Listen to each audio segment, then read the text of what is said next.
buranı boraşım eləyirəm. Atam gedib yatır, mənə deyir get buranı boraşım elə. Özü yatır, mənə keyfinə, mən burada əziyyət edirəm. İndi duranı açıb buranı eləməliyəm mən.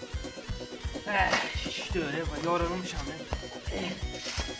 Yoruldum. Yoruldum, birazdan gəlib ardıyım ya. Gedim bu güzel. Gedim biraz yatım ya.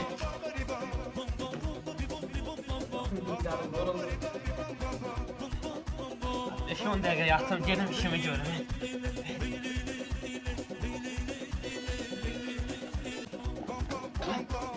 Burada yatım ki. Nətər də olur, görsən başa nə oynatır.